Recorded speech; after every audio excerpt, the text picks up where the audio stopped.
Now that's art.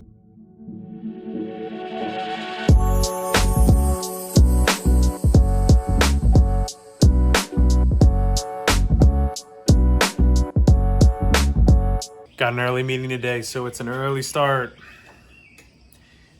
Let's get moving. So I'm here at the gym and I just realized I forgot my bag, which means I don't have my shoes, my chalk, anything. Looks like I'm using rentals. There's a whole new set.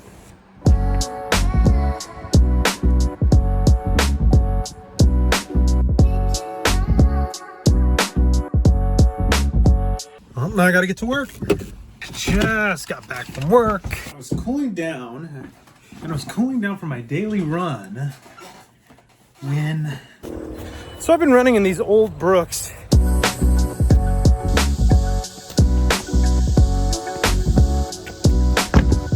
I don't even know what they are. I've had them since high school. And I've been needing some change and I'm not really sure what to get. I've been reviewing all these shoes, but I'm still not sure which ones are the ones for me. And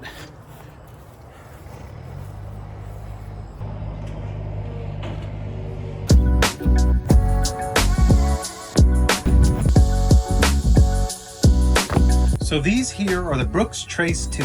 They're an inexpensive pair of daily training shoes that I've worn as my go-to walking/running shoes for a few months now. They're fairly lightweight and only 250 grams each, and with neutral arch support and a 12mm heel drop, I believe they're excellent beginner shoes. So what I'll usually do in my shorts is I'll take a pair of shoes and I'll go over the ABCs of what I believe constitutes good shoe design, and then I'll grade them.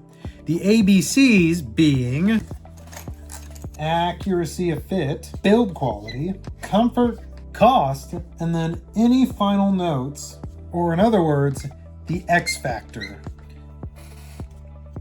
I've been ranking the shoes out of 5, but for these pair and moving forward for the long form videos, I'm going to rank them out of 10. It allows me to be a bit more granular with my ratings. So I'm going to start with accuracy of fit. When I'm looking at accuracy of fit, I like to look for the heel, the toe box, the width, and the length, and how well it fits. The toe box is wide enough to accommodate many different foot types without being so wide that you feel like you're sliding around in the shoe. The heel is spacious without being overly roomy, and there's a little lip on the inside of the heel. You can't see it on camera, but there's a little lip right here that prevents your heels from popping out if the shoe's just not quite broken in yet. The width and the length of the shoe are accurate to a size 9.5 like I have here. The one gripe I will give is that it's a little low profile. So if your foot's a little taller, or just, I guess, thicker like mine is, your toes will kind of poke through this mesh a bit, and it's not really uncomfortable. I'm just worried that over time it'll cause wear spots or high spots or just weirdness in the shoe. Everything considered, I'm going to give this an 8.5 on accuracy of fit. Next, I'm going to look at build quality. When I'm looking at build quality, I'll start from the bottom and work my way up.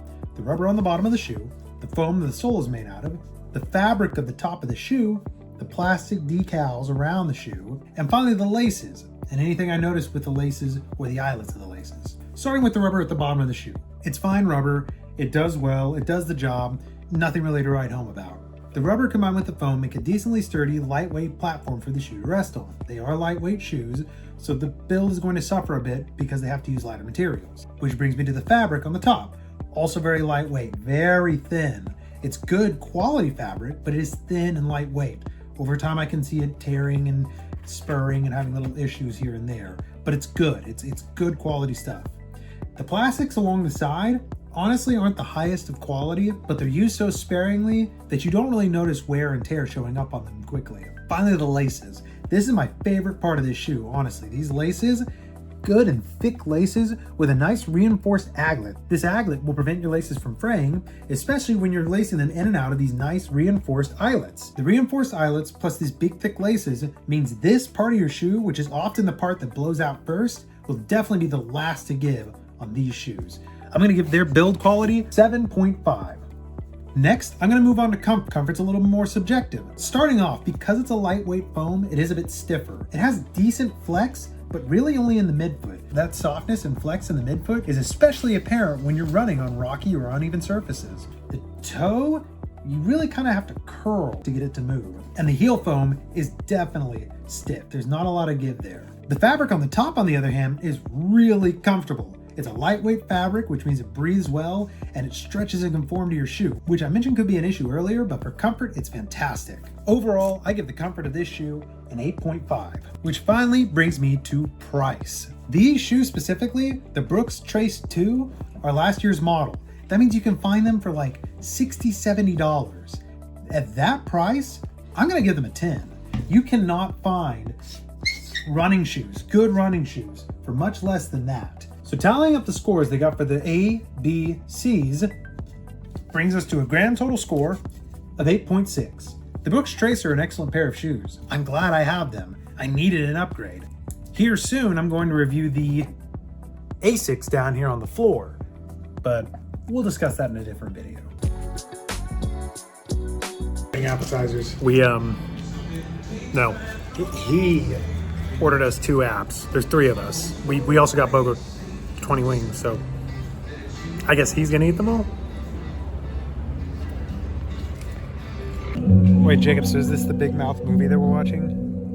Is this the Big Mouth movie? Jacob, is this the Big Mouth movie? What are we watching? What are we watching? What are we watching? What are we watching? Is it the Big Mouth movie? We're watching the Big Mouth movie. I've never seen Big Mouth, but he loves it. Just finished watching Long Legs.